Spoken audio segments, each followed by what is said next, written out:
एक बार श्री रामकृष्ण परमहंस अपने कुछ शिष्यों के साथ ऐसी एक तालाब के किनारे टहल रहे थे। मछली पकड़ने वाले ने जाल डाला। अब जो जाल में मछली फंसी ना, उसमें कुछ तो ऐसी थी जो छटपटा रही थी, कुछ ऐसी थी जो बिल्कुल निस्पंद पड़ी थी, और कुछ एक दो ऐसी भी थी जो प्रयास करके जाल से बाहर निकल गई।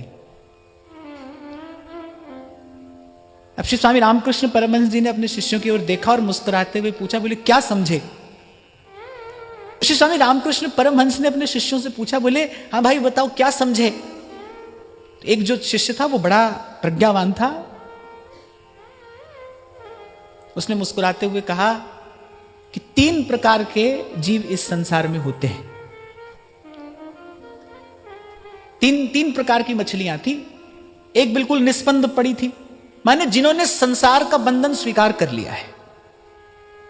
ऐसे आप कह देते हो ना, अब महाराज जी हम क्या करें, हम तो ग्रस्त हैं, हमारे भाग्य में तो ये रोना धोना ही लिखा है, हम तो खाएंगे पिएंगे और सोएंगे और रोग से चिंता से ग्रस्त होकर शोक से त्रस्त होकर एक दिन मर जाएंगे, यही हमारा जीवन है। फिर गधा कुकर सूकर होकर फिर जन्म लेंगे, हम तो इसको स्वीकार करके बैठे हैं क्योंकि हम तो ग्रस्त हैं। एक ये विचार पता है आपको कितना दुर्बल कर देता है भीतर से? क्यों? क्योंकि इस विचार के मूल में अज्ञान है, अविद्या है। यहां ना कोई विरक्त है ना कोई गृहस्थ है, जीव प्रभु का है, हम प्रभु के हैं। कितना उत्साह भर जाता है जीवन में इस विचार का पुनः पुनः विचार करने से, भाई हम प्रभु के हैं। और कोई झूठी बात थोड़ी है, कौन झुठला देगा इसको कि आप प्रभु के नहीं हैं?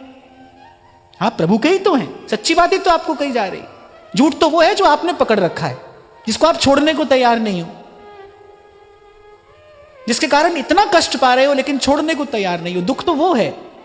ये तो सीधी सच्ची बात है, भाई आप प्रभु के हो, प्रभु आपके हैं।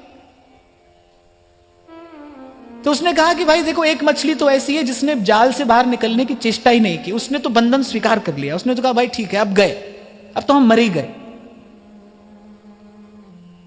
पर एक ऐसी है जो फड़फड़ा तो रही है लेकिन जाल से निकल नहीं पा रही है, और एक ऐसी है जो प्रयास करके जाल से निकल ही गई। अब आप सोचो, जिनका शिष्य ऐसा प्रज्ञावान है वो गुरु कैसे होंगे? श्री रामकृष्ण परमहंस का एक शिष्य था जिसने उत्तर दिया श्री रामकृष्ण परमहंस के पूछने पर, भाई बताओ क्या सीखे? अब देखो क्या घटना घट रही है, मछली पकड़ने वाला अपनी मछली पकड़ रहा है और आप उस शिष्य की प्रज्ञा देखिए। अब जब ये सब बात उसने श्री स्वामी रामकृष्ण परमहंस से कह दी तो परमहंस मुस्कुराने लगे और परमहंस कहने लगे, एक मछली और भी होती है। अब शिष्यों ने कहा वो कौन सी?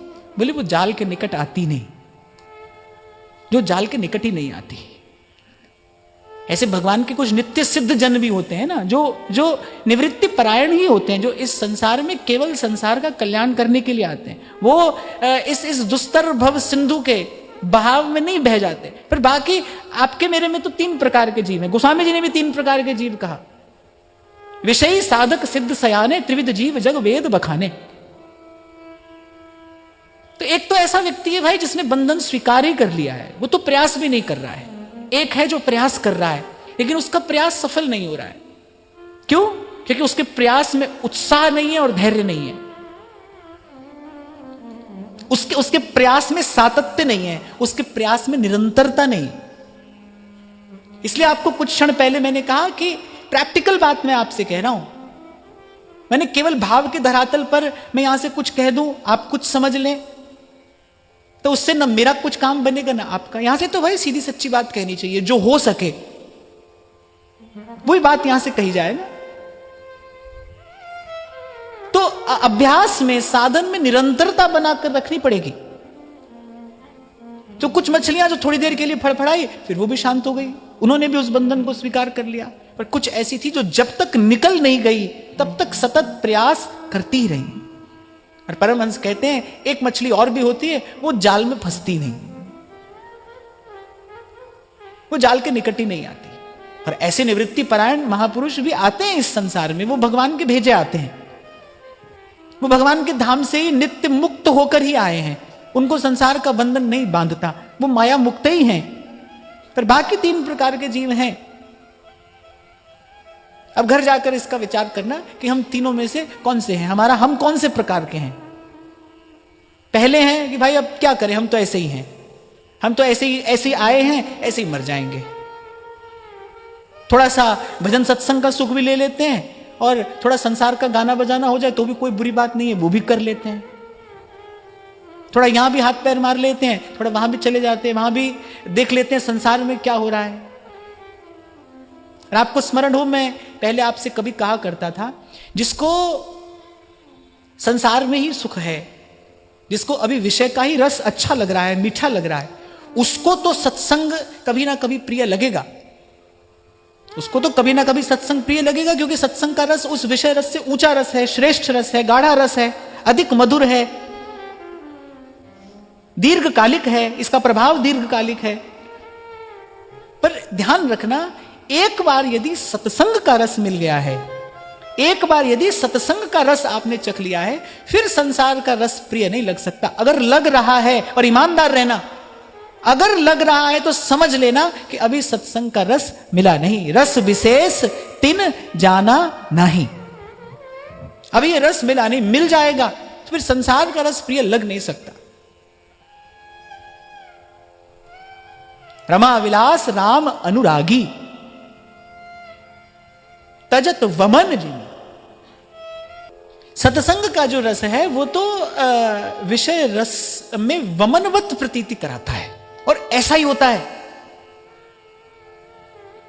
इसलिए सत्संग का वास्तविक रस मिले, इसके लिए प्रयास करना।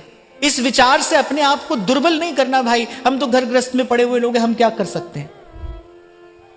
इस विचार से अपने आप को दुर्बल नहीं करना, ये विचार आपको कमजोर कर देगा।